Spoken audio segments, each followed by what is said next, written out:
Hello, everybody, and welcome to another episode of the Guitar Souls podcast, episode number 66. I am one of your hosts, Mr. Levi Clay, and I'm coming to you with my good friend and co-host, Mr. Mike McLaughlin. How's it going, bud?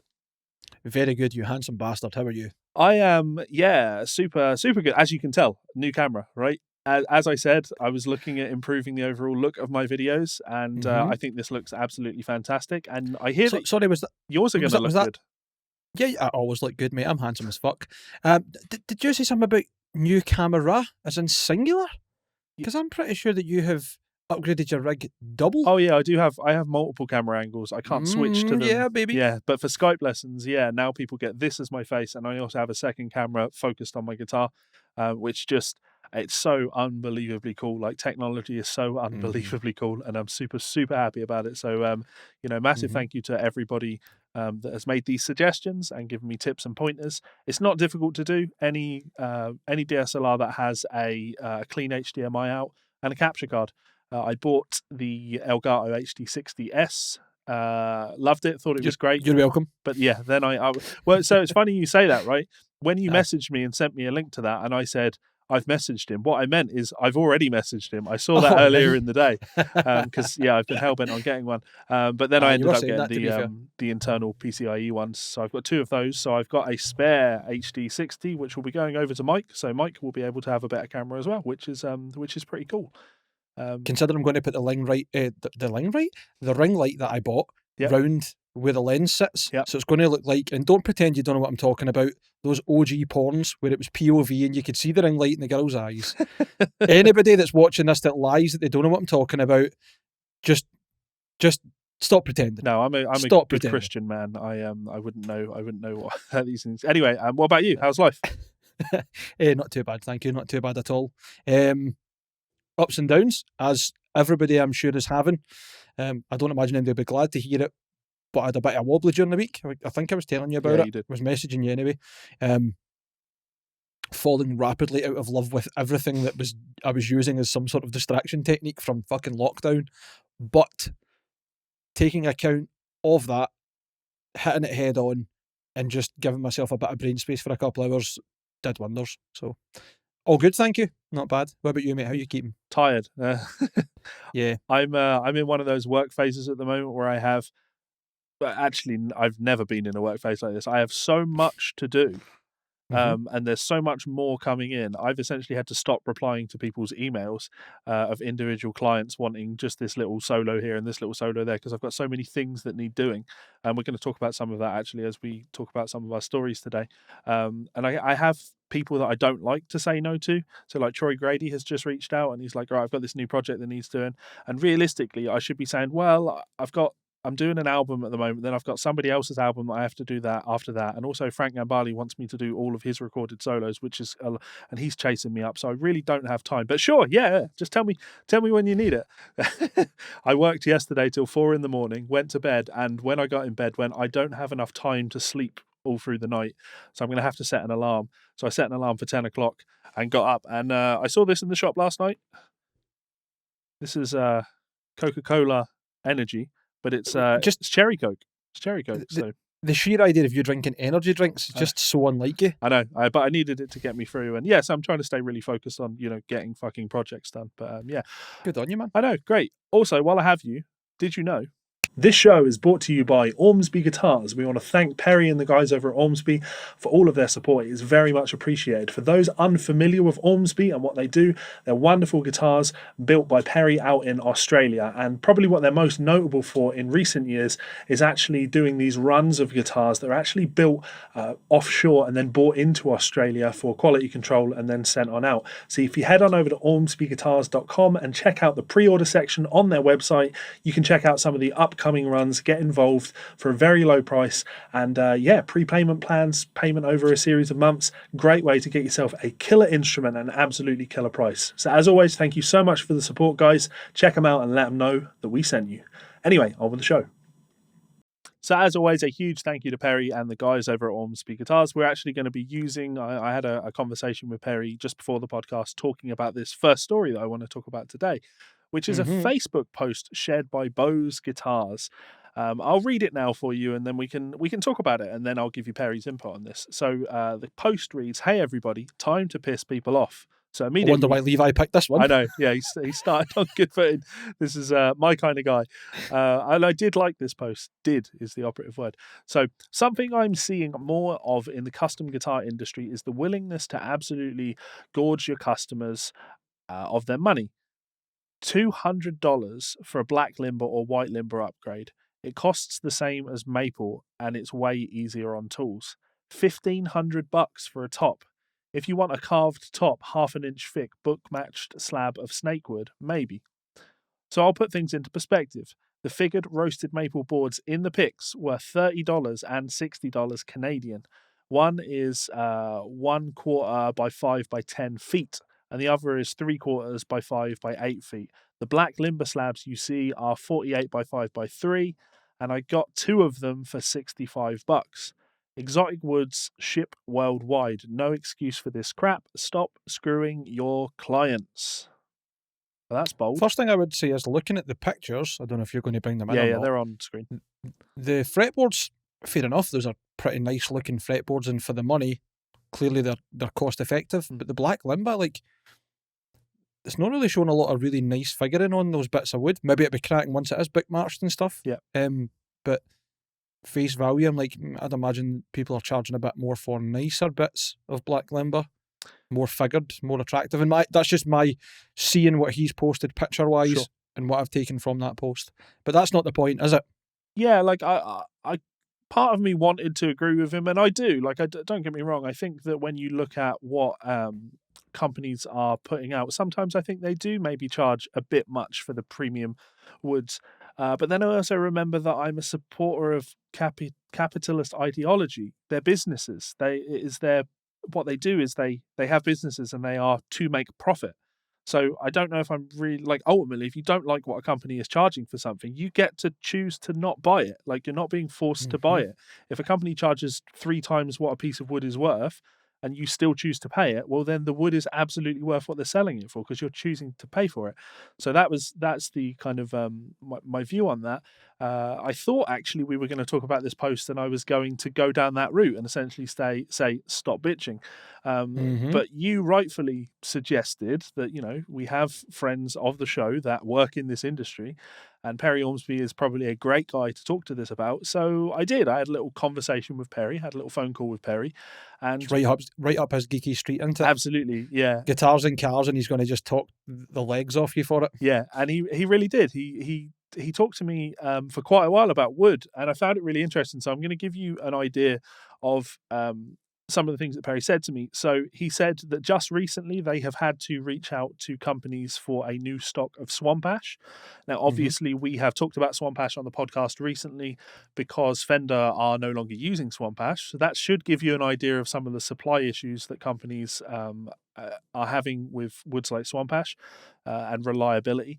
Perry said that he reached out to 14 different companies, and only one company could supply them with more than 10. And I haven't specified what that 10 is. It's not 10 pieces, but it also won't be 10 pallets, 10 billets, maybe. Who knows? Essentially, only one of the 14 companies could supply him with what he needed. The same issue with black limber. He reached out to 18 different companies, and only 3 companies could supply him with what he needed. So the issue is very much a bulk issue. For Bose Guitars, a small company who, and I'll quote him on this, he is taking 2 orders at a time starting in November, and guitars start at 2,250. So he is so small time, he's making so few guitars that it's incredibly easy if you want a piece of wood to make a fretboard, that's one thing. But if you're a bigger custom shop like Ormsby Guitars, like Ibanez Guitars, like Kiesel Guitars, like any of these shops that are making a shit ton of guitars, it's not enough for them to order just one piece of wood. They need a hell of a lot of wood to be able to continue their operations. So bulk is going to be more difficult. And the thing I found really interesting is Perry said that wood prices are changing significantly. Back in the day, if you were buying bulk, you would expect that your bulk prices were cheaper than if you were buying like what he described as hobbyist prices. He said the situation they're currently in is they're getting virtually no discount whatsoever on bulk deals. So that's interesting to me. That makes sense across like just my experience of music retail and music business. Like, it seems to be much the same. It's almost like we can't give you a competitive edge over someone else because you're a bigger supplier. Therefore, you are not. Now, I mean that theirs was maybe competitive rules, but essentially that seems to be where distributors are going. I think margins are so tight because there's so many routes or so many stages. Sorry, in the supply. That's taking effect. But even with the wood and that, you're talking about like what is definitely a finite supply and getting the right bits and making sure they're machined properly and they're not fucked and they're dried properly. Yeah. Fun and games. A lot of stages. Yeah, and he gave me some more info. He said that white limber is a lot easier to source. He said roasted maple is a lot easier to source. But even then, you need to be careful with the kind of quality of where you're sourcing things from. He said that a lot of guys he has seen that are now starting to supply roasted maple are literally just heating the wood up until it goes brown. And he said, that doesn't give you any sort of stability. It needs to be heated in a vacuum. That's what Frank Falbo was saying before as well, remember? Yeah. His comments were along the lines of, you can heat it, but you will weaken the wood. If you don't do it right, then you're just drying it out and making it brittle. Yeah. Frank was actually another good shout. I probably could have spoken to Frank, but I imagine Frank would have probably a lot more of the Bose guitar situation impression on this, because he can order single pieces of wood because he's making, very few high-end guitars rather than having to do what Perry's doing, which is, this was actually really interesting to me. He was talking about getting supplies of these Swamp Ash and Black Limber, and this is for World Music. I'd always made the assumption that, if you were having World Music build your guitars, do the bulk building of your guitars, that they would have all of the materials. But no, he's ordering the woods and having to send all of those materials to them for them to work with, which is interesting. Oh, that's great. I think that gives me a lot more confidence in the idea. It is genuinely Fair. when builders are having factories like World Music do any of the manufacturing side of things for them, that it's not just whatever happens to be lying around, that you do have the option to send over the exact things that you want things to be made from. So that was very cool. Yeah. The thing I found most interesting of this is we really went into a lot of detail talking about Buckeye Burl. I love Buckeye Burl. I love these Buckeye Burl tops. I think they look awesome. But Perry said that it's a very interesting wood. Back in the day, Buckeye Burl was used occasionally on bass guitars as a fancy top for bass guitars. But now lots of guitar manufacturers are wanting to use Buckeye Burl. It's a popular wood. I own a couple of Buckeye Burl tops. I've got another Buckeye Burl top on the way. I think it's a great top. But these Burl tops, they're awesome. So what Perry said is that they're very unreliable. Buckeye Burl is very, very unreliable. He had some billets of Buckeye Burl come in just recently, and clearly what had happened is somebody had just found this stump, had cut it out of the ground, and then sold it, because he said once they cut it open that it was full of black mold, which is disappointing, right? When he gave me the prices, things really became interesting. So out of a billet, he would expect to be able to manufacture 3 tops. If you're making guitars, you get 3 tops out of a billet. He pays $320 for each individual billet. So right there, you're looking at, almost $100 for the wood, for the tops. Then you've got to factor in the post. Now he's looking at $150 to ship 3 billets. So you're looking 60, 65. Why is my maths? No, 50. 50. You are tired, big man. I'm really fucking tired. $50 postage. Then you've got to look at import. Now that's 5% plus 10% sales. So this is bringing your cost up significantly. And what we're not factoring into that is the time. The people involved in the manufacture, the tools required in manufacture. Sure, you could consider these minimal, but bandsaws wear out. Staff their time costs money. Dealing with the logistics of getting all of this stuff sent to you, that is time. And then on top of that, or the fact is, when you order an Ormsby with a Buckeye Burl top, that's $450. And let me be clear, that's 450 Australian dollars, which I probably could have done this conversion. Let's have a look. I think you get about $2 to the pound at the moment. It's a really, really good conversion rate. I think it was 1.8, It's between 1.8 and 2. so talking in dollars, that's $308. So you're looking probably $310 to have a Buckeye Bell top on an Ormsby guitar. You know, when we talk about the cost that we look at, the $100 for the actual piece of wood, the shipping cost for that is $50 for an individual billet. But then, of course, you know, only one of those is only a third of that is being used for your actual guitar. Import fees, manufacture costs, sure. Plus, there's a little bit on top because they're a business and businesses need to make fucking money.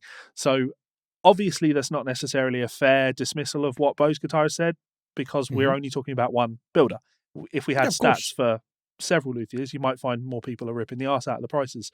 Yes. But don't look at what Bose Guitar has posted there and go, oh yeah, well, next time I consider ordering a guitar, I'm going to reach out to the manufacturer and tell him that he's taking the piss with his prices, because it might not be the case. You know, it simply might not be the case. You're right, and the thing that we need to take into consideration, which is why I thought reaching out to Perry was a good idea, that this is an opinion piece. This is someone's opinion, and we've spoken to someone else who has a lot of knowledge in the industry for their opinion. Yeah. So everybody's going to have different prices, not only for how much they buy it for, but for how much they sell it. Sure. And what their, don't want to say funnel is, but essentially how the costs are made up and how the justification is made up at the other end for the sale. Yeah. So another little interesting tidbit that Perry gave me is if you wanted to order a guitar with a Pale Moon ebony fretboard on it, you're looking at an $800 upcharge. Now you might look at that and say, oh, that's an unreasonable expense. That is a lot more than you would expect it to be. But here's the important piece of information. There is sometimes there will be things that happen behind the scenes that you are completely unaware of. If a company is charging a lot of money for something, there may be a reason for it. When it comes to Pale Moon ebony, Perry is definitely allergic to it. Definitely allergic to dust, to it. Yeah. Specifically? Yeah. So he cannot be in the shop at all when they're working with Pale Moon ebony.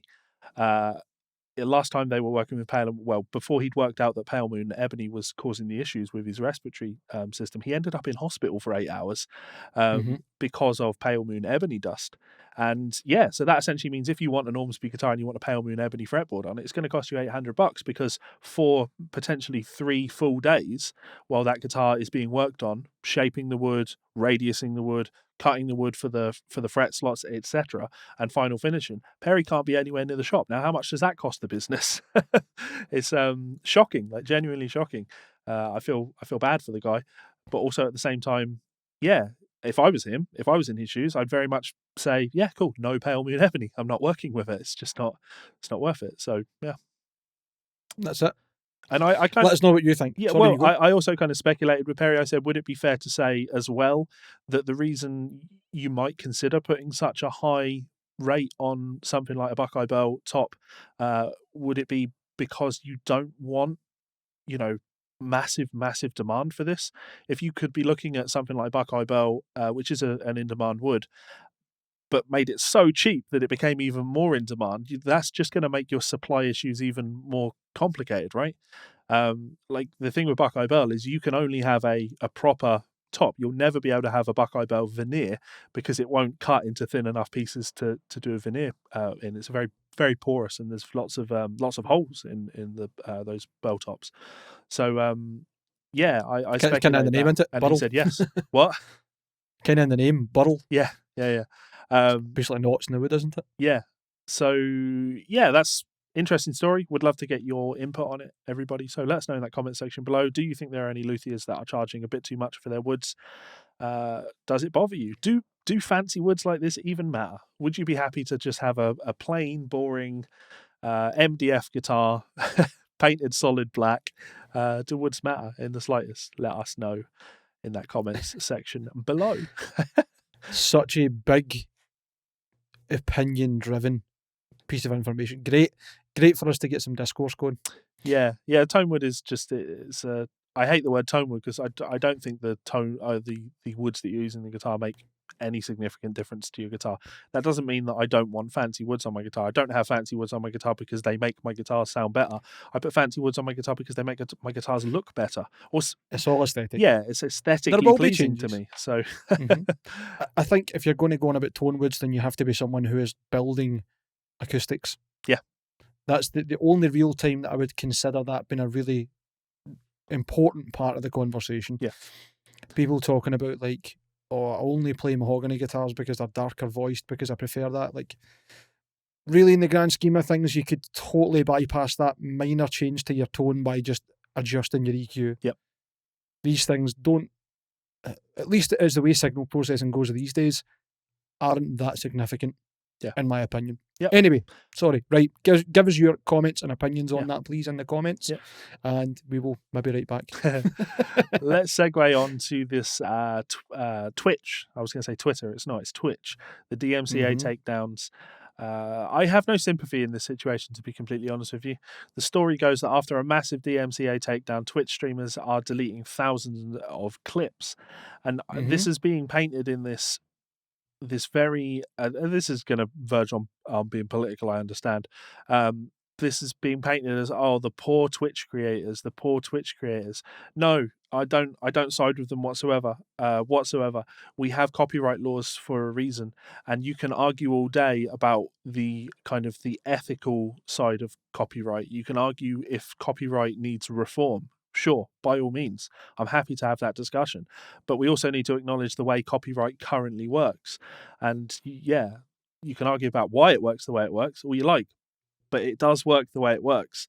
And using content that you don't own, using music that you don't own, etc. Having music play in the back, like right now we're having a conversation, right? If I happen to have a radio on in the background and it was playing Beatles music, that wouldn't be okay.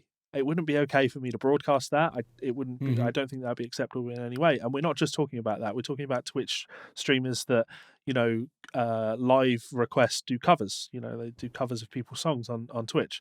And then they're surprised when record labels or publishers come along and say, whoa, what are you doing? You don't have the rights to do that. That's not fair use. Like, that's the very definition of not fair use. You are literally using content made by other people and you are using it in order to bring people to your channel.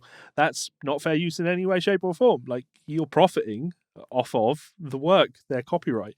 So I'm not massively supportive of people that are complaining about this.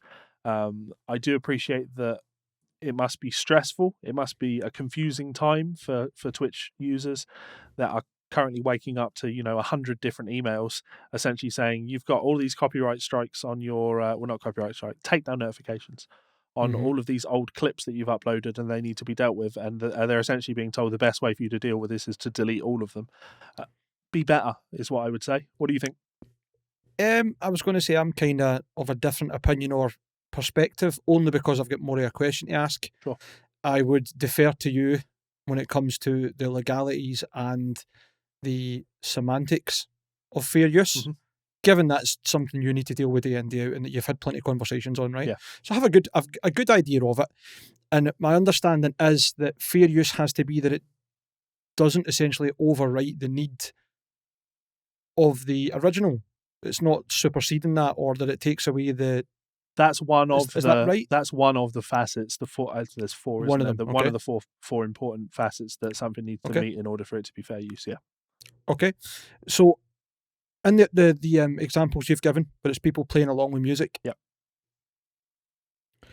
I don't imagine the argument could be made, and maybe I'm wrong, that anyone is going to Twitch to listen to someone play over the top of music being played in the background, where the original mix is super compromised and made to sound terrible, over the top of, say, it's drums, something blaring over the top of it, or whatever else, that in any way, shape or form supersedes the need or people going to the original. To the original, right? So that's just that. But as I said, that's just my understanding. You've said there's only one facet. That's fair enough. You're absolutely right there. That, like, I don't think that if you were to, I don't think labels and publishers in this instance would go for that particular aspect of fair use in order to make an argument for why the content should be taken down, because you're totally right. It doesn't usurp the original market. I'll give you that.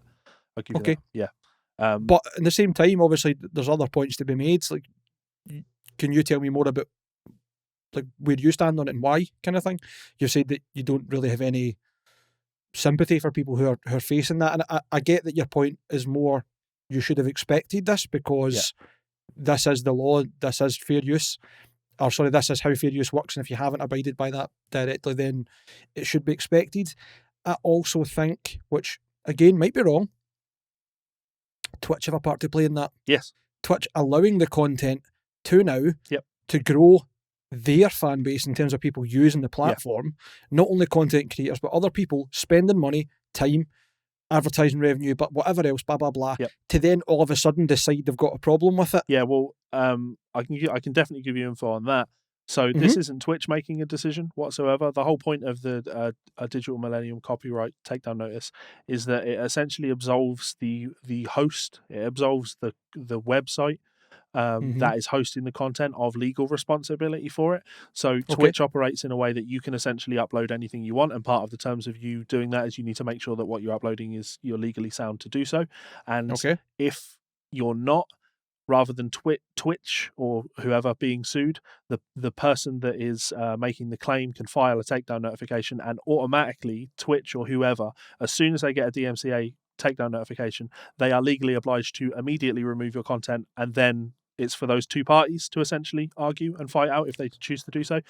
So it's like a clause that basically says these are third-party disputes, we will not take anything to do with it, but we will action where appropriate, removing the content and following these guidelines, and in any other argument past that. Yeah.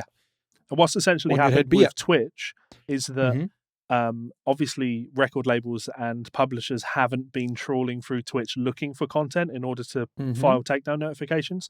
So I do appreciate that it is going to be quite shocking to have uploaded, 1,000 clips to your Twitch over the last few years, and then suddenly Sony or whoever, a representative from there, has taken the time to go through content and has matched content that they own and has filed a notification. It is less than ideal, I'll give it that. And that's, to me, why YouTube is the superior platform for things like this, because YouTube has agreements in place with these content providers, with these content owners, I should say, whereby if you use copyrighted content, your stream won't be taken down, or whatever it is won't be taken down. You'll just either, depending on what the agreement is, they'll either take the monetization for it from you, or they'll share the monetization with you. Like I think in my entire channel's life, I've had zero legitimate copyright strikes on my YouTube channel. I remember the last couple you had, they were just basically threats thrown at you. Yeah, and they were genuinely trying to make actual copyright strikes on my channel. But actually, if I go through my channel and look at copyright, if I look at the copyright tab in my channel, there are a lot of videos that I've uploaded where third-party content has been identified in the videos, and in most of those cases, the original content owner takes the monetization on the video. And generally speaking, I don't monetize videos where I know I'm using someone else's content, because it's like an ethical thing for me. It just doesn't feel right to do so. That's fair enough. I appreciate people might listen to me talking about this and say, yeah, but you do transcriptions on YouTube. Like, that's such a violation of fair use. For me, I've always kind of justified it in my mind, because the whole point of my YouTube channel for that side of thing is educational. Like, I'm trying to teach you how to do the things that I do so you can do these things yourself. So I don't really have personally an ethical dilemma with that. But if I was monetizing it, I'd have a lot more of an ethical dilemma with that. But yeah, so when somebody claims my videos, I don't really mind. Sure. Even just when you're talking about your the transcription videos, that doesn't usurp the original. No one is going to go, I'm going to throw this copy I've got of Rust in Peace in the bin, because Levi's going to be putting it into Guitar Pro for 3.5 hours and playing it a bar at a time, and it's going to sound really, really good through the VST with no vocals and probably no drums, and just playing, like, you know what I mean? It's like, but that's a really interesting aspect. Don't think that's a fair argument for what you're saying. Yeah, but like I said, I have to stress that usurping the market is only one aspect of copyright. Of course. The thing with transcriptions that people miss is that you can only copyright a piece of music once. The music is copyrighted, full stop. That's the recording, the composition, and if I transcribe that, if I write that down, all I've done is write down the composition. So the transcription and the audio and all of that, they all fall under the same ownership. They are owned by the person that composed that music. I can't do my transcription and say I own this transcription because I transcribed it. So all of you fucking scammers out there, you're not scammers, but unethical asshats that I know you've got your websites where you can go on there and you sell, a Joe Pass tab book that you made. That's not legal. That's absolutely illegitimate. That's bootleg. Doesn't matter that you did the transcription. You don't own the publishing for those. Matt, you could. I appreciate many people will look at my stance on this and call me a bootlicker because I'm not pushing for copyright reform. I'm not pushing for. No. I think what's more important is you haven't said that the copyright situation at the moment is perfect. You've said that there's a conversation to be had. Sure. All you're saying at the moment is these are the rules that have been set. Yep. The conversation to change them hasn't happened. Sure. So you need to stick to the rules. Yeah. So you're not a bootlicker, and I'll defend you in that. I'm the reason I'm the way I am is because outside of the transcription work and shit that I do, I'm a composer. I've written music. I have published music. I have books, and I own the copyright on those books. And for some of the ludicrous copyright abolitionists that I've dealt with over the years, who think that intellectual property ideas shouldn't be a thing, that nobody should be able to own ideas like that. Aside from finding it ludicrous, I'd also find that financially ludicrous, because if I was to agree with a position like that, then I wouldn't be able to monetize my books. I wouldn't be able to monetize my music. Not that I don't think I mentioned this to you, actually, just for anybody that I deliberately didn't do this at the start of the podcast, but for anybody that was wound up about us doing the Black Lives Matter thing, DistroKid, good guys, DistroKid, they currently are allowing you to go into your account and you can change the monetization for your music, and you can give whatever percentage of money that your music makes to various Black Lives Matters causes. My music is there purely for artistic reasons. It is not there for profit-based reasons. So as soon as DistroKid sent me an email doing that, fuck you guys that were wound up at the last podcast. 100% of my money is being donated from DistroKid to causes that are worth it, because go and enjoy my art and make sure that the world is hopefully made a better place because of it. So like that it's an interesting example of like how complicated this copyright and rights thing is. I'm never going to be an abolitionist for copyright. I do think reform is needed. If I do a 4-hour live stream, and in that live stream I want to make reference to another YouTube video, and I bring up a clip of that YouTube video to show somebody a lick that Zakk Wylde played that I thought was really cool, and then for some reason that means that Zakk Wylde and Zakk Wylde's publishers are going, you used our content in that video. It's not that, it's Eagle Music actually that own all of the live concert footage. They go, you used our footage, you used 10 seconds of our footage in that 4-hour live stream, so we own the monetization for your video now. Like, that's not right. That needs reform. Correct. Anyway, should we move on from that? Because it's not interesting, is it? Well, it is, and it isn't. I think that the problem is that neither of us are scholars or we're not lawyers, legal representatives with enough knowledge to start the discourse. Yeah. But maybe this will be the kindling that starts the fire. Yeah, I think there's conversations to be had. Well, when you look at the two conversations we've had today, the two stories we've run with today, one has been about Bose guitars and taking a secondary view of things, playing devil's advocate, looking at the story you're being presented with, and then considering the opposite side. That's all we're doing with this DMCA thing. When your content creators that you watch are posting videos and they're complaining about YouTube's copyright system or the auto detective things, right? Largely, they're going to have points that are absolutely valid, but consider the other position. There is often another position, and ultimately, every single person that you are angry on behalf of, the reason they do what they do is because they are looking to create their intellectual property so they can monetize their media. Copyright is important to them as much as it is to the people that they're taking content from. So consider the other position. Why don't we do Brian? How dare you? How dare you be considerate and think that perspective matters? Context is irrelevant. No, sorry, let's move on. So, Brian May. This is actually quite nice, because we're now going into a Brian May story that isn't one that's total doom and gloom and talking horror, about his last time. Or his heart attack, or like, as I say, total negative things. It's nice to have something that's not horrendous. Would you like to read this? I don't mind, yeah. So, Queen's Brian May voted greatest guitarist of all time and reacts to defeating Jimi Hendrix. Now, I think the good way to preface this is because it comes up in a further topic we're going to talk about, is that it's not a competition. Sure. It's not. And I think we, as guitarists and musicians, are all, every one of us, responsible for just how much we perpetuate that music is a competition. Yep.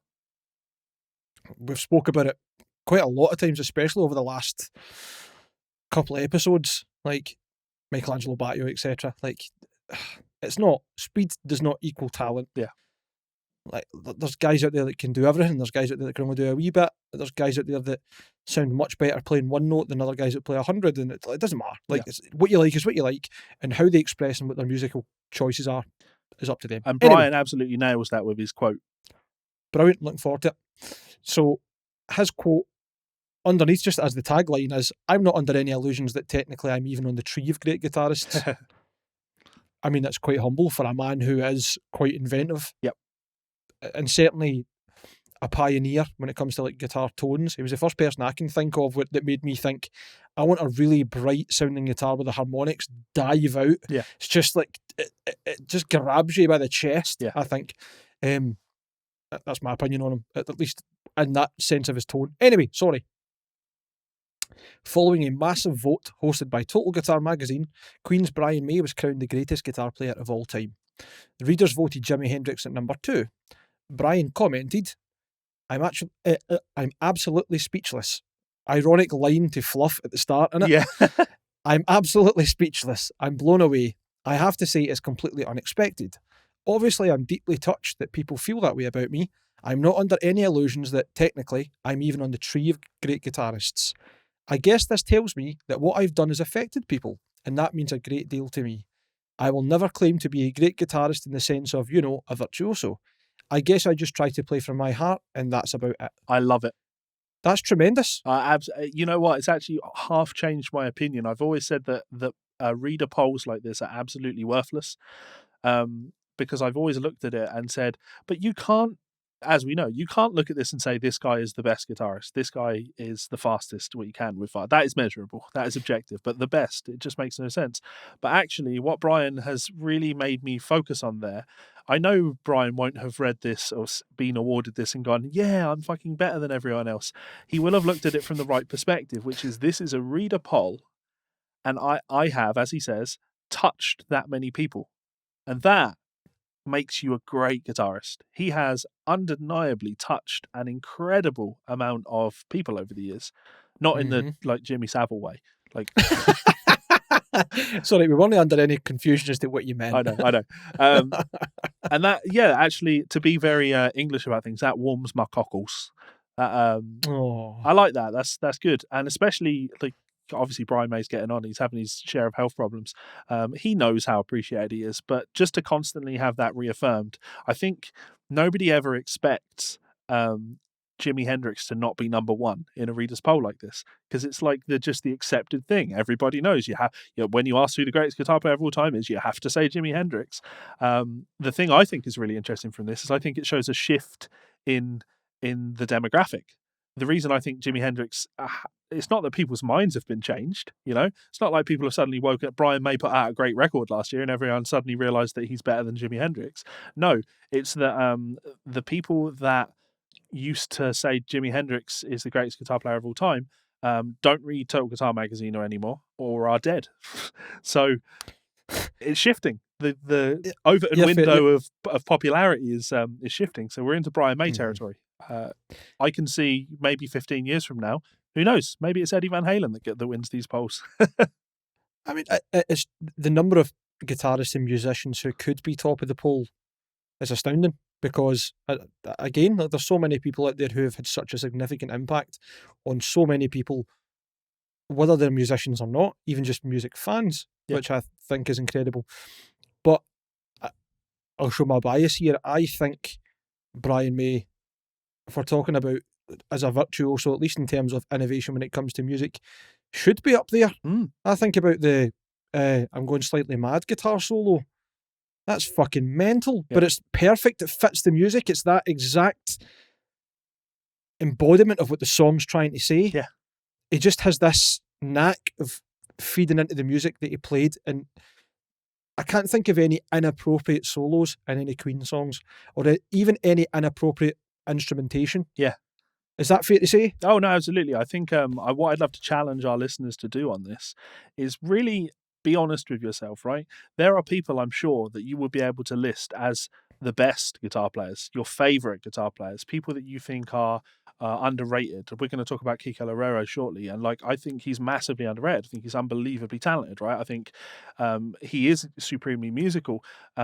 He's more virtuosic than Brian May. Right, but be really honest with yourself. There is a separate list of the greatest guitar players that you can ever think of. And like Hendrix isn't really my cup of tea, but I absolutely appreciate the importance of Hendrix and why he would go on that list. And Brian May Yes. is the pinnacle of that. He's absolutely the pinnacle of that. He is. You can't deny how important Brian May has been to rock guitar, how massively influential he has been, how he's walked his own path in music. He sounds like him. He's Mhm. wrote some great songs. Like, yeah, I've said this on the show a fair few times. Like, I'm not a huge Queen fan, and it's not that I dislike Queen. It's just Queen were never a band that I really heavily got into. But I'd That's fair never enough. even pretend that Brian May is anything other than one of the most important rock guitar players in the Mhm. history of the instrument. So yeah, good on you, Brian. Absolutely. I mean, I'm quite a big Queen fan, and Yeah. even I find some of their back catalogue hit and miss. But it's like when it hits, it's something else. And all the big hits that were in the charts and stuff are just they're great spectacles of music. Yeah. And for Brian to be so modest about his accomplishments specifically, but then even just talking about Queen, like, can you think of any other bands that have changed the sound and the structure of music on a mainstream level so heavily? Well, that's the thing. I don't even know if I'd say that Queen really changed much. I think they did their own thing, and it was so instantly recognizable. There are definitely some bands like Mm-hmm. obviously Muse have taken a huge influence from Queen. You can hear a lot of Queen in their music, Mm-hmm. but I wouldn't say he necessarily changed the status quo. Not when you compare it to someone like Eddie Van Halen. Eddie Van Mm-hmm. Halen was so influential when Van Halen 1 came out in 78. 78, that sounds Mm-hmm. about right. In 78, that everybody started to sound like Eddie after that came out because everybody needed to sound like Eddie. Whereas with Brian, he's had his own thing and he's done it so well, so authentically, and it never felt forced. It never feels forced in his music. Mm-hmm. He sounds like him. People haven't gone, yeah, well, let's go sound like Brian May. I'll I give the think it'd same be very compliment hard to to do Steve so. Vai. Like, I'm not a Steve Vai Yeah, fan, but he's got his instantly recognizable sound, and he's left his mark on the guitar scene. For better or for worse, no, totally for better. But you know, yeah, I know what you're saying though. Like, you get musicians that you can totally vibe with, and other ones where you're like, I totally respect everything they're doing, but it's maybe not my cup of tea. Yeah. But my point was more so about Queen changing how mainstream music was kind of brought forward. Nothing had really been in the charts like Bohemian Rhapsody until Bohemian Rhapsody turned up. Yep. You know what I mean? Again, that's maybe just looking at bigger picture, not just looking at Brian May's contribution. But your point's totally valid. There are other people in the guitar scene who were, I don't want to say more significant, but certainly more followed, Yeah. Let's get the more second quote. idolised. Yes. So Brian, asked about Jimmy coming in at number 2, replied, Jimmy is, of course, my number 1, and I've always said that. To me, he's still something superhuman. It's like he really did come from an alien planet, and I will never know quite how he did what he did. And every time I go back to Hendrix, I'm thrilled and stunned, and I get that feeling all over again. Like either I'm going to give up playing guitar because I can't face up to this, or I'm going to really have to get into it in a big way and try and do what is in my own body and soul. I never stop learning from Jimmy. Another excellent quote. Totally. And it just shows the musician mindset versus guitarist mindset, I Yeah. think, if you know what I mean. I'm not focused on replicating the technique behind it or being able to do incredible 6-string sweeps. It's like this man speaks through his instrument in a certain way that speaks to me, and I want to be able to channel that same energy. I'm going to leave a pause long enough there.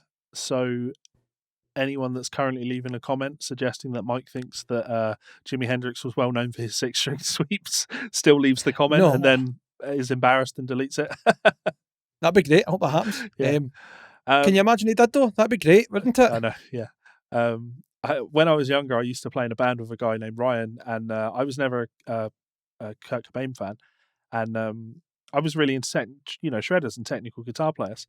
And he tried to make a point to me, and it was just I saw straight through it and still didn't agree with the point, which was I was into really fast guitar players, technical guitar players, and he made the argument to me, yeah, but Kirk doesn't play technical because that's what his music wants, what it needs. And I was like, I don't disagree with that. I just don't respect him as a guitar player, like, because I'm into guitar players. And he said, yeah, but I've got videos of Kirk like sat backstage, and like obviously it's not on the album, but there's videos of him sweep picking and stuff. And I was like, okay, one, I don't believe that, and two, even if that were the case, that doesn't mean that I suddenly like his music more.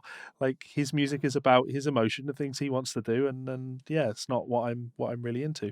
So I can't imagine Hendrix sweep picking, much like I couldn't imagine Kurt Cobain. That's the name I'm looking for. I couldn't imagine Kurt Cobain sweep picking. So sorry, Ryan, you never fooled me. Let's do Kiko Loureiro. Way before we move on, Okay. right? Let's just you hold your horses. If anyone has footage of Kurt Cobain sweeping and shredding fuck at the guitar, send me it, because I am genuinely curious. I would love to see that. Yeah, to be fair, I Just would love to see it. For my own basic gains. Yeah. Anyway, sorry. Yeah, let's do Loureiro. Kiko Loureiro. So Kiko has a new record coming out. It's called Open Source. First one in 8 years, I believe. Yeah, I think the crowdfunding for it has just ended.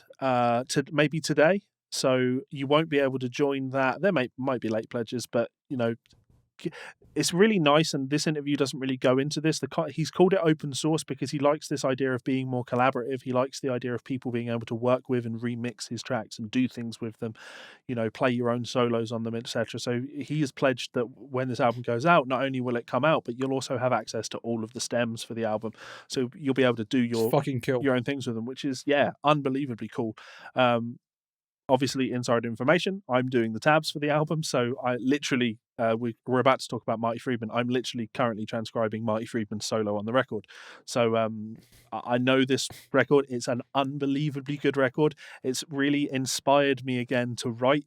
And I know I've been saying that a lot over the last few episodes, that I'm wanting to write. But yeah, anything that you can listen to and you go, I want to write some music because this gets me, is a sign of something being really good. This is genuinely really cool. Obviously some great guitar playing on there. There's some brutal riffs on there. He plays some 8-string stuff on there. There's some like groovy 8-string riffs, which you don't really expect from Kiko. So I want people to go and I want people to go and check out Open Source. Let's take a look at this story. So Kiko Loureiro makes a major Marty Friedman announcement, talks if he's a better guitar player than Marty Friedman. During a recent question and answer, Megadeth guitarist Kiko Loureiro was asked whether he considers himself better than the band's classic guitar player Marty Friedman. Kiko is gearing up to release his new album entitled Open Source, his first solo record in 8 years. He replied, as transcribed by Ultimate Guitar, "When you start worrying about being better than other musicians, or if your band is better than other bands, things like this, I don't think it's a good idea. It's not a good place to go. Because first of all, we all know music is not a competition, right? There's no prize. Music is just a way to express yourself. So actually, the competition or the competitor is yourself. So basically, it's going to be a long journey learning an instrument and learning music to find the best way you can express yourself and learn who you are. So it's a long journey and it's difficult, and the competitor is only you. So basically, during your whole life, you're learning how to play. And when you start learning, of course, you have to copy other players. And the more players you start learning things from or copying different styles of music, the more the better. Because you will find things that connect with you. You're going to inhale that, you'll digest that, and somehow you're going to put it out the way that feels like your own music, put it out your own way. Actually, that's a key thing. Everything that you learn from other musicians, from other players, you have right away to try and make your own. So Kiko, of course, Brazilian, and sometimes his English is a little bit, it's not just me being unable to read. Try and make it your own. You have to put it out somehow. You don't need to copy. That's why sometimes I get comments that I'm not playing exactly the same notes as Chris Poland or Marty Friedman. And you know what? I can't. First of all, I'm not able to do it because I never really tried to copy other players note for note. And then it's very hard. I can't. It's impossible to imitate other players. That's not my goal. It's interesting when people ask if I'm better than the other guy or if this guy is better than the other one. It doesn't matter. It just doesn't matter. It's how you feel when you play. If you feel good about what you're playing, right? If you're like, I love this, that's me. I'm having fun and playing. I'm finding new things here. I'm discovering new sounds. I feel that I'm getting better. It's a long quote. I'm sorry. So it's a good one. Yeah, because you're the only one that you have to really try to compete with. You have to look at yourself like 1 year ago and see if you're a better musician. I wonder if Kiko next year, 2021 Kiko, is better than me now. That's my goal. It's not about playing Him and faster. K-Mac 2021 collab. Yeah, very good. Sorry. It's not about playing faster. It's not about playing cleaner. It's not about knowing more scales. It's about I'm feeling good expressing myself with the tools that I know, with the tools that I have now, and I'm feeling good doing that. So that's the main thing. If I'm better than Marty Friedman, I don't know. But I have something to say here in this video because it's about that, actually, because for the last 5 years, I've always been compared to Marty Friedman. And Marty Friedman is a great musician, not only a great guitar player, but an amazing musician. And I'm a big fan of his solo work and Cacophony and, of course, the other Megadeth years. And I had a chance to meet him a couple of times, and we've had great conversations about music and about life with him. I have some guest musicians, guest guitarists on my new album, Open Source, and guess what? Marty Friedman is one of them. I have 2 guests. I'm so happy to have Marty, and he did, of course, an amazing solo on one of my songs. So thank you. Thank you, Marty. And that song, spoilers, is called Imminent Threat. So, yeah, really cool quote. Definitely. Again, just shows you the mindset of someone who you could consider like a next level musician. And it's that it's not, you don't have to focus on incredible chops and being the fanciest player, even though he's completely capable of just about any technical proficiency you can think of. Yeah. The main point is I want to be a better musician. I want to express what I'm doing and enjoy it. So good. Heartfelt. Yeah, and there's, reading through the comments here, there's some really nice quotes like from other people that from the readers that really get it. One guy says, "It's not a competition, it's about expression. Dimebag is my favourite guitarist because he changed my life. I couldn't give a rat's ass if he ripped. He was able to do the groove thing and the solo thing tastefully." And that's all it comes down to, right? It's, you know, if we've obviously talked about Michelangelo Battio for 2 consecutive shows. Like, if this was a Michelangelo Battio thing, he'd tell you all of that, and then at the end, he'd also say, "But obviously, if I had a duel with Marty Friedman, I'd win." And it's like, that just undermines the entire point. There's not a doubt in my mind that Kiko genuinely feels this way about this stuff. That music is about expressing yourself. And yeah, I'll give people a recommendation. I love Kiko's first album, the No Gravity album. It's one of my favorite instrumental rock albums of all time. Stop the podcast now and go and listen to the song Escaping. And if that doesn't grab you by the balls and just go, like pull your heart out of your chest with just like sheer passion in everything he's playing, then maybe instrumental guitar music isn't for you. Kiko's a great guitar player, and but the great guitar player is in service of the great music that he writes. So good. Well, that's it. Good on you, Kiko. It's all in context. Yeah. All in context. Yeah. Just one more interesting comment that's maybe something we should look into. Go for it. In the comments thread of that one you're talking about, I know Kiko the one you're going to read. You do? I think I do. Go on. I used to play Chris Poland and Dave Mustaine's guitar parts from behind the stage at Megadeth gigs. You can see my name in Megadeth record sleeves too. I toured with them for a long time. They were great studio musicians, but they couldn't play live properly, so I had to play for them through the 80s and 90s. Can you cite your sources, please? No, I know. We really need some support and evidence here. It's funny. As soon as you said that, I knew what you were going to read, because I read that and thought that was hilarious. I mean, I can understand the context if this guy is maybe trying to pull off an elaborate bullshit, because that's round about when they were both quite into their drugs. Yeah. Just need to wait and see if there's any factor proof in that. Because my skepticism is, I've seen Chris Poland incredibly strung out in videos and still absolutely ripping. Yeah. Way better than most other people can do. Yeah. Mumbo's Brain, love song. Yeah. It's a cover of a fucking Cure or Smith song or something. And all they've done is take the lyrics as like their own kind of rendition. And the solo in that's like different world, man. And just an expression. Yeah. And you look at Chris Poland and you're like you're not well in that video. Yeah. And somehow you're still the most expressive musician I've ever heard. He's terrifying. I don't give him enough praise, and I'm constantly trying to give him more. I don't think he gets the credit he deserves. I think as far as rock guitar players go, shred guitar players, guys that are known for their technique. On the classic, the most underrated guitar player thing, you see the same names come up over and over again. You see people talk about Roy Buchanan, you see people talk about Danny Gatton, all of these guys. Like, I obviously make a case for Scotty Anderson. If you want to talk rock guitar players, Chris Poland, man, absolutely Chris Poland. Sure, people know who he is, but I don't think they truly understand just how proficient that man is on the guitar.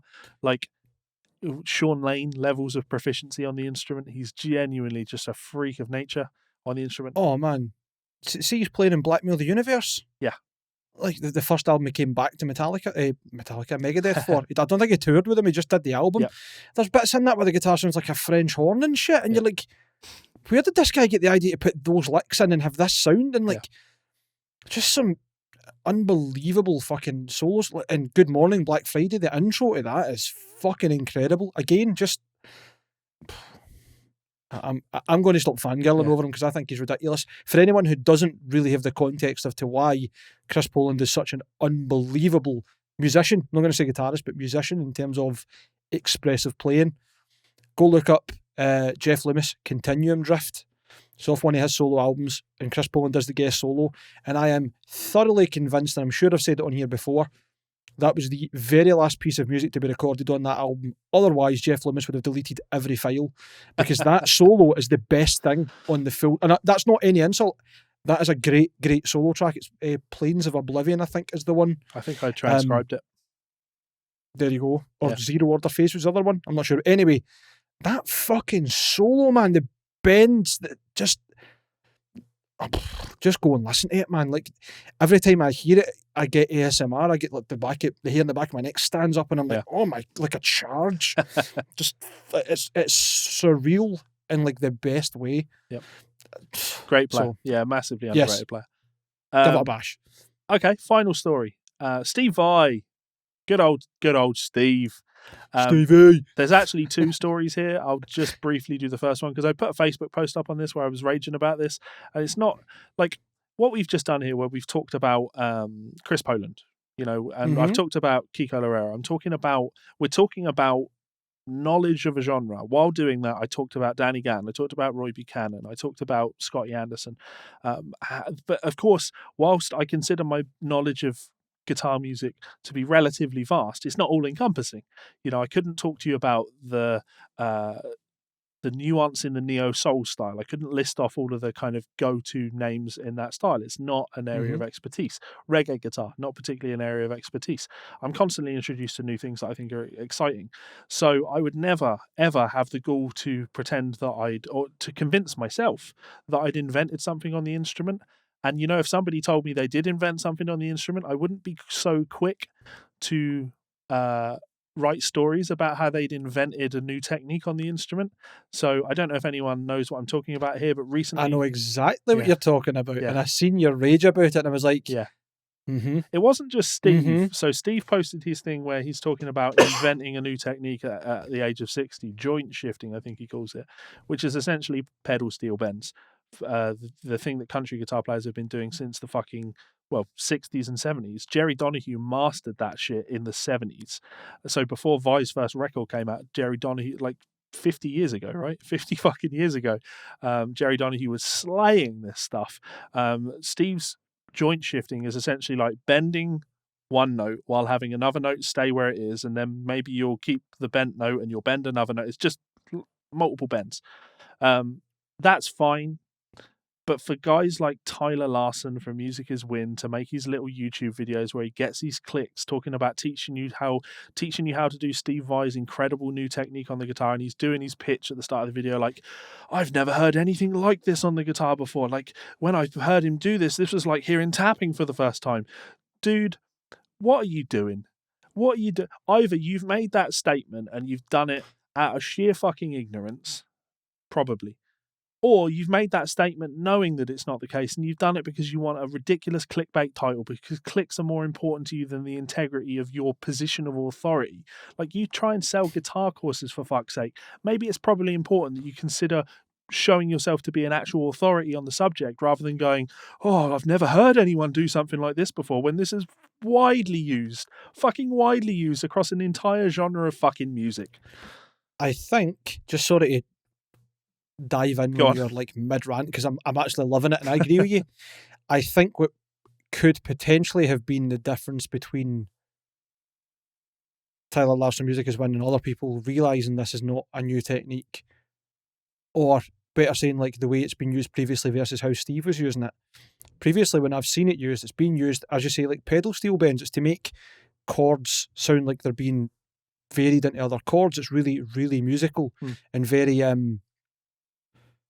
don't even know the terminology to use, like harmonically nice on the ears. You know what I mean? Whereas the example in Steve's music is just kind of virtuosic.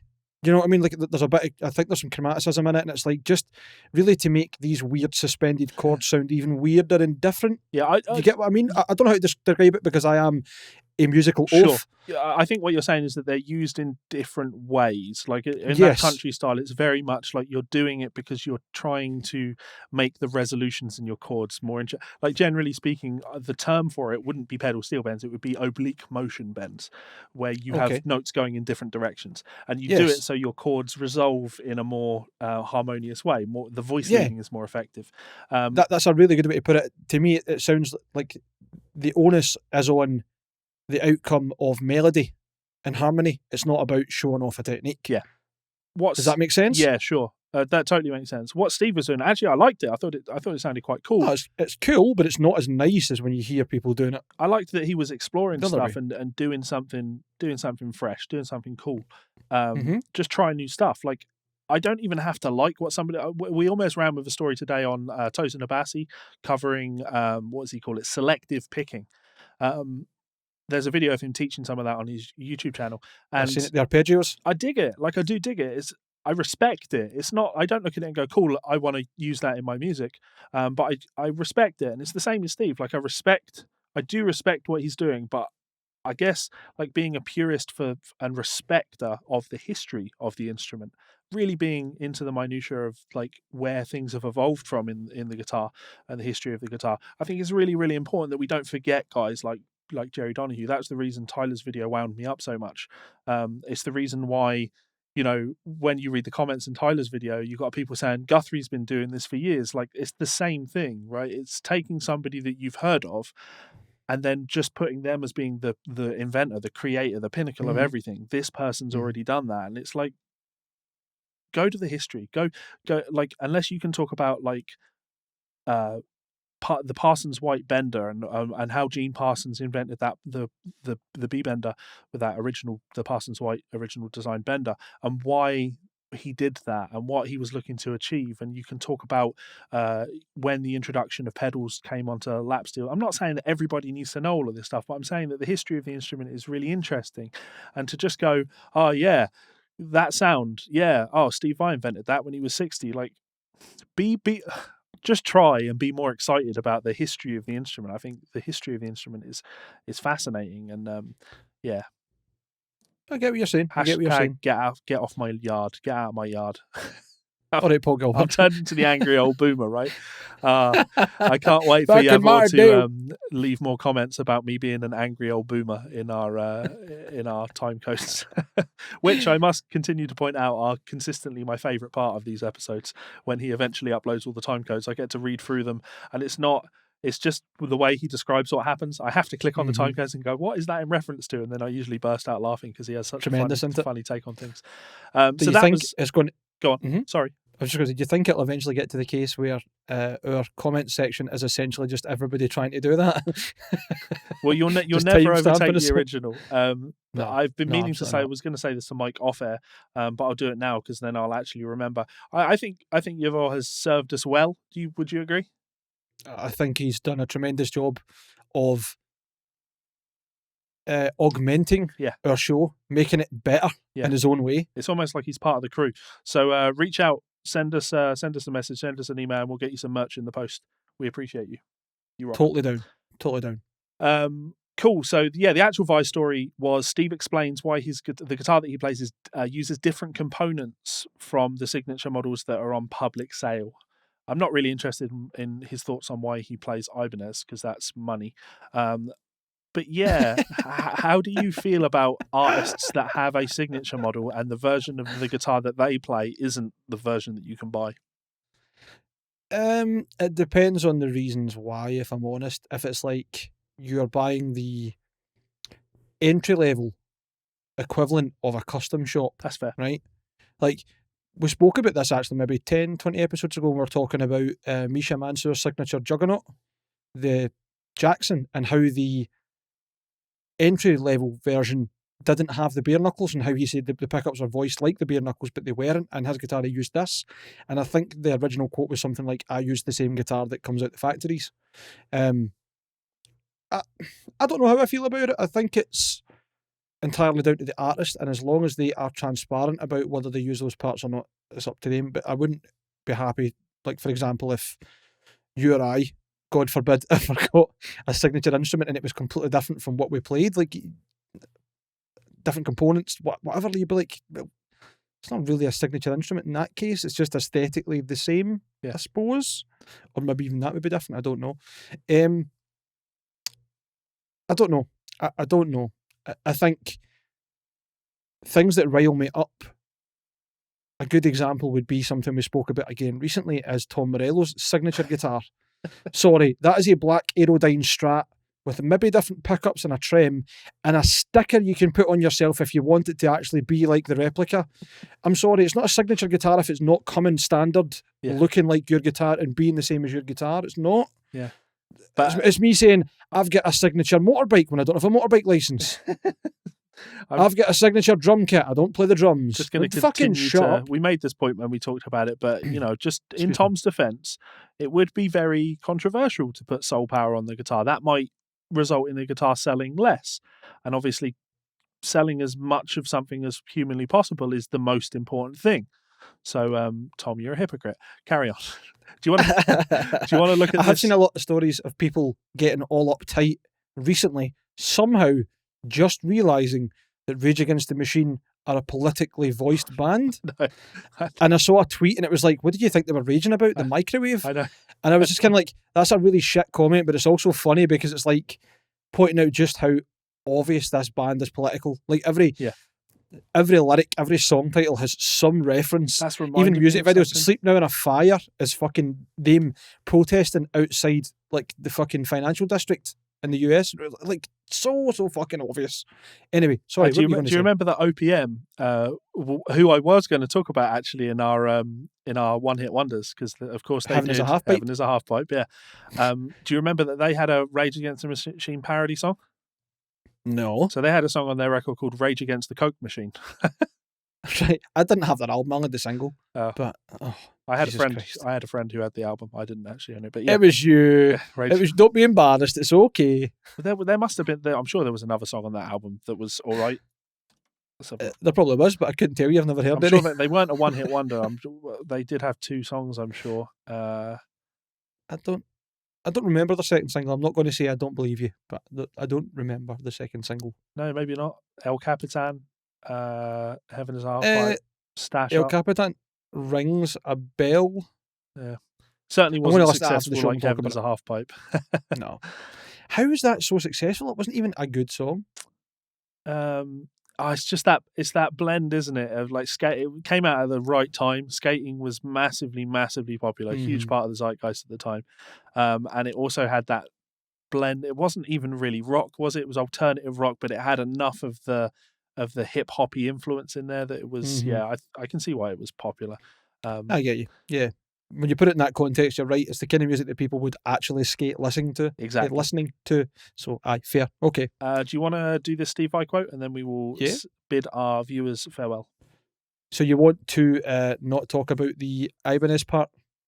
Yeah, just the first quote, which is the bit about the Sustainiac.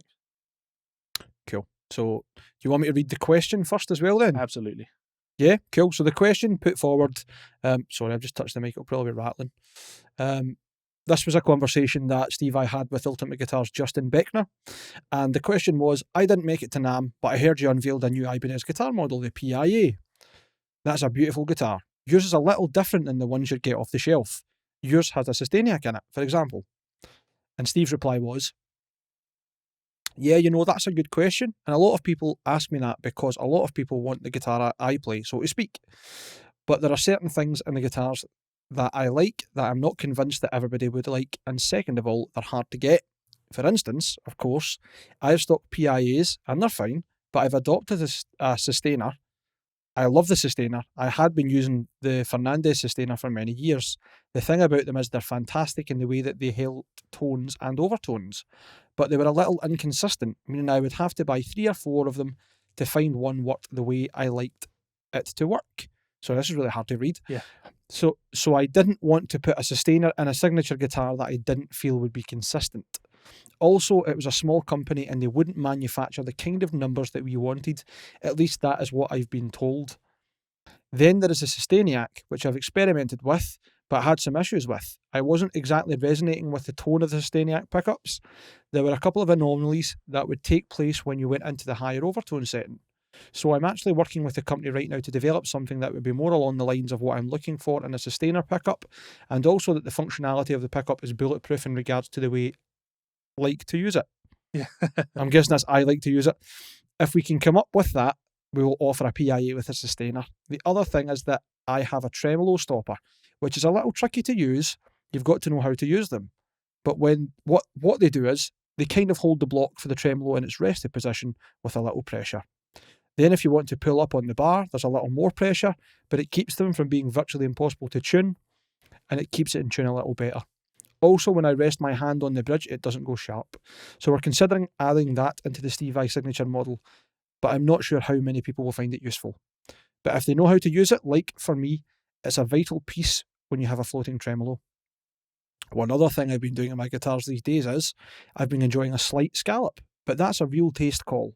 Some people really don't like those, so I wouldn't want to make a signature guitar with scallops that limits its accessibility.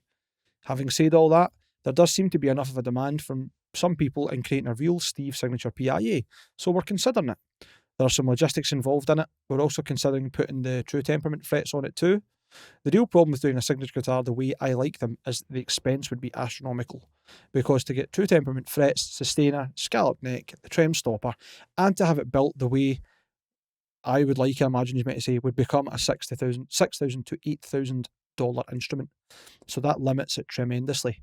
In order to bring the price down, you'd have to start compromising elements of the guitar that makes it what it is.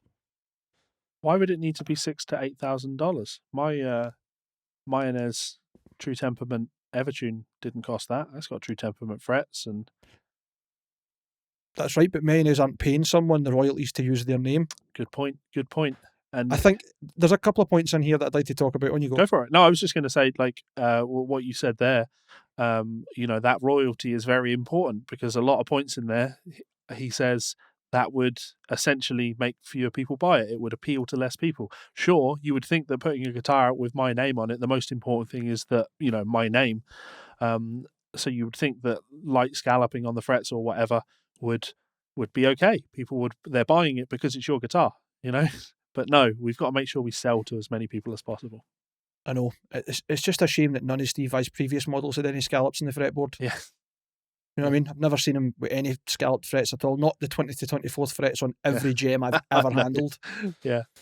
Some of them, it's like, I think the Gem Junior for the 12th fret or something. I think there's some scallops. Maybe I'm talking nonsense. Okay.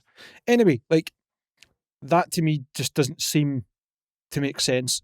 For that example, the Sustainer pickup and the Sustainiac, saying that Fernandez are too small a company to do a Sustainer pickup, you'll need to tell that to Dave Kushner, who had a signature with a Sustainiac in the neck. You'll need to tell that to Jackson, who used to do a lot of dinkies with a Sustainer in as standard. You'll need to tell the Schecter, who still manufacture tons of guitars with Sustainiac pickups in them. So the only discernible thing I can say that goes in his defence is he didn't say the Sustainiac was the one that he would like to put in the guitar. He said he's not happy with some of the overtones or the anomalies, as he put it, and the overtones when you get to the higher overtone register. Fair enough. I can imagine Steve is very critical of his equipment in that sense, that he uses what suits him and what doesn't, and does put things through their paces. Having seen him pull the trem up and hold it out like that and stuff, fair enough. I don't think anyone is going to not know how to use a tremolo stopper. There are 2 thumb screws. Yeah, one locks it up the way and one locks it both ways. Yeah, you learn. It's like, to me, it's kind of like saying, oh well, a tremolo stopper, that's really hard to learn how to use, so we won't include it. But don't worry about the Floyd Rose bridge. Don't worry about the 2-point floating tremolo. Like, those are hard to learn to set up. Oh, well, his other point was, even talking about that, the reason he considers it necessary or completely necessary is because it makes it, the guitar was it virtually, avoids it being virtually impossible to tune. So if that is the only thing that's keeping your guitar in tune, why have you not got that as part of your signature? You know what I mean? Like, are you saying that Ibanez bridges and Floyd Roses as a design in general aren't reliable? Are difficult Are to you saying tune. that? I mean, I would agree with it in the sense that they are difficult to tune, Yeah. but not in the sense that you would need a tremolo stopper to rectify that. Yeah. Otherwise, nobody would have trems in their guitars. Yeah. In my opinion, you know, I just think that's a bit of a logical fallacy. Yeah. I don't know how I feel about it. I get his explanation. I get that what he's basically saying is, we want to not have it be this stupidly elite pricing. And the other thing to consider is, maybe it's not up to Steve what the pricing is going to be. No, of course. Maybe they totally thought this out, and Ibanez went, great, for it to work on our part in terms of procuring these parts or making our own proprietary versions, all the R&D, then remachining stuff and blah blah blah. This is what we're going to be looking at to do a run. Yeah. Maybe Steve went, no, I'm not doing that. So I'm going to give him the benefit of the doubt if that's the example. Yeah. But general overview, it seems like a lot of excuses as to why you would have a different guitar than your actual signature. But I also understand, looking at the context of it, Steve has a lot of the same guitar with different bits in his own backline that he uses in gigs all the time. So yeah, I don't want people to think that I'm like having a go at Steve. It bugs me when people can't just come out with the answer, which is expense. And that's a valid reason. Most people wouldn't do what he did at the end there, where he said, if we put all of those things in there, the guitar would be too expensive. They try and give you all these other reasons as to why I play a guitar that's different. And it really just comes down to just saying it's more expensive. I could appreciate, like, some people might listen to the way I've talked today, and it sound like I've done both. When talking about copyright, I've been pro capitalism. I've been the idea of, like, people have the right to make money off of the things that they make. And then it sounds like I'm criticizing Tom Morello and I'm criticizing Steve Vai. I'm not. The idea, to me, the ideology is absolutely fine. If you want to sell your guitar for a lot of money, or you want to take aspects out of it so you can sell it for less and sell it to more people, just say that. I don't think there's anything wrong with that. If you say to people, I wanted to make my signature model affordable enough for everybody that wants one to be able to purchase one, and then if you want to modify it in the way that I modify mine, that wouldn't be out of the question for you. That wouldn't be unreasonable for you. It just bugs me when people try and pretend that there's a really great kind of ethical reason why this guitar is different. It's money. The reason it's different is money. Just say it, money. The reason for everything in this fucking world is money, good or bad. We just need to be honest about that. Money. So yeah, if you want to go and buy a Steve Vai guitar, go buy a Steve Vai guitar. If you don't, then don't. If you would like to go and buy an Ormsby, let me tell you about them. You're good with these segues, man. I clicked with my left hand there and it was dreadful. This show has been brought to you by Ormsby Guitars. If you are unfamiliar with Ormsby and what they do, I would recommend you head on over to ormsbyguitars.com. Absolutely wonderful instruments made out of Australia by Perry Ormsby. You know, they focus on a lot of really interesting things, probably most notably the multi-scale thing. You can see a couple of them hanging behind my head. I am a big fan of the Goliath series. Having said that, I've also almost ordered myself a Hype over the years, and I think the thing that Ormsby do that, well, lots of companies have dabbled in, but they do a great job of it, is these runs of builds. You can go on their website now, check out the pre-order section of their website, and you will see a series of upcoming runs of guitar. You can get in on those with prepayment plans and really get yourself a nice, well-built instrument for an unbelievable price. So thanks to Ormsby Guitars for supporting the show. Go and check them out and let them know that we sent you. Thanks very much. And there we have it, ladies and gentlemen. Episode number 66 has come to an end. We do hope that you have enjoyed your time with us today. As always, if you would like to support the show, lots of ways you can do that. just go and tell Ormsby that we sent you when you order a guitar. That's a great way to do things. Link in the description where you can check out our merchandise on Teespring and all of the usual stuff. Like, comment, share, subscribe. Sharing is really important. We're always trying to reach new audience members. The interaction that we have with you guys, I think, is the thing that makes the show the show. You being involved in that comment section means a lot to us, even when you're criticizing us, even when you're telling us we're wrong about things. Like, we enjoy that. We like engaging with you guys. So if you can't buy merchandise, that's absolutely fine. Get involved in that comment section below. Tell your friends, tell your enemies, all that good stuff. Any messages, Mike?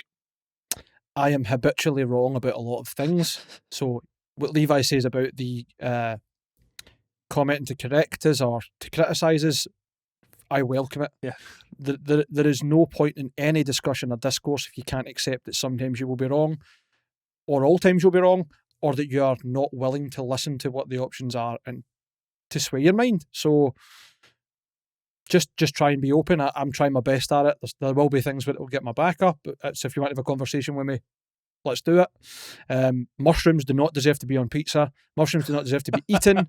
Olives can go in the bin as well, unless they're absolutely soaked in chili and garlic oil and they've got those beautiful little red peppers inside them.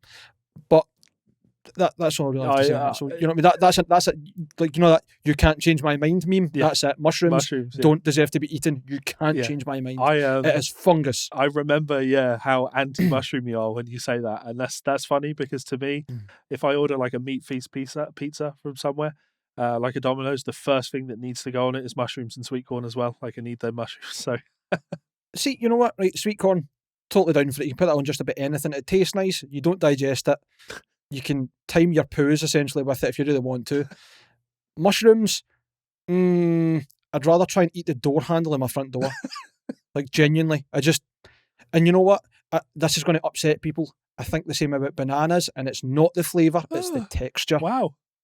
I love banana milk, but I can't eat them. Same as mushrooms, and it's because the texture gives me the dry bulk. So, which is a Scottish way of saying it makes me want to be sick. It gives me a dry feeling in the back of my throat of just horror. Mate, with bananas, right? I do understand where you're coming from. To me, I love bananas. I can eat bananas. I can eat a lot of bananas, right? But there is a point where a banana can no longer be consumed, and that is when most people would say it's ripe. For me, it needs to be just before that point. There needs to be some firmness to the banana. If it gets too ripe, it softens up and it's mush. I don't like that.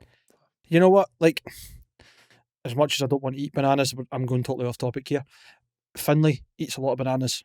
He's not great with fruit and veg, but when it comes to apple or bananas, especially bananas, like, he could eat them all day. He just loves them, right? And he's the same. See, when like they get to that brown mushy bit, he's like, that's the sweet bit. And I'm like, that looks horrendous. The skin's all discoloured, and I'm like, I mean, that's probably the best time to eat them. He's probably right, but that is when in my mind, they're mind's sweeter like, at that no. point. They when they start to go brown like that, that's when they sweeten up. That's why you can't make banana bread out of unripe bananas. They need to have gone brown, so you're getting the sugars in there, the sweetness in there. Where do you stand on pineapple on pizza? I love pineapple, and I'll tell you one thing that might sway people's opinions on pineapple on pizza: pineapple and spicy chicken. Swear to God, it was actually a recommendation we got from one of the takeaways. Phoned to get like a whatever kind of pizza, and the guy's like, we don't have, it was jalapenos, I think it was. He's like, we don't have any left tonight. I'm really sorry. Do you want to try this pizza? And I'm like, okay. And then we got it, and it was fucking tremendous. Yeah. So good, like really spicy and sweet at the same time. Yeah. Oh, it's like if you like sweet and sour food, that's what it's like. For me, telling people about pineapple on pizza is now kind of like my coming out of the closet thing. I think for many years in my life, the idea of being open about the fact that I like pineapple on a pizza, or that I'm okay with pineapple on a pizza, is something that you didn't really admit. But I'm okay with it now. I'm all right saying pineapple on a pizza is good. I don't need pineapple on every pizza that I have, but no, of course if there's not. a slice of Hawaiian pizza going, you got my attention. I like your Hawaiian pizza. See, that's all you need. Yeah, it's just something delicious. Like, and it doesn't fit in every context. I wouldn't have pepperoni and pineapple. I think that would be weird. Just a bit too oily and then syrupy and sweet. It just wouldn't work. Yeah. But you're right. Pineapple at least deserves a chance. The thing I really like about this give pineapple conversation, piece a chance. thing I love about this conversation is anyone that follows me on Facebook will know that recently I just discovered somebody reached out to me and told me that in Germany there is an author by the name of Levi Clay, who has I released seen a you book posting about on it. barbecue and how to barbecue effectively. So this will just be adding more to the conspiracy theory that Levi Clay is actually me. It's not. I should. love smoking meat, but I do not have a book Mhm. on barbecue. That is a sentence that could definitely be quoted and taken into context. However, what I was going to say is, if you don't collaborate with him and teach him how to play country guitar, really shows you the best way to barbecue stuff, I will be furious. Well, I think that fundamentally we wouldn't like each other, and the reason I say that is when you read the synopsis for his book, the first two sentences, they're very short sentences, are "I love camping" and "I love being outside." We have nothing I don't feel further like to talk about. you quite like being outside as well. Sometimes, Yeah, occasionally. if you're standing in front of a barbecue and the weather's nice, I think that's bang on. That's the dream. Yeah. So you know what I mean. You've both got the context of being in front of a barbecue and having fun. Yes. All right. Anyway, we have definitely well and truly digressed. However, we didn't truly digress into politics. Still, Black Lives Matter. Simple as that. Good, Mike. Until next time. Goodbye, fuckers. Black Lives Matter. Look after each other.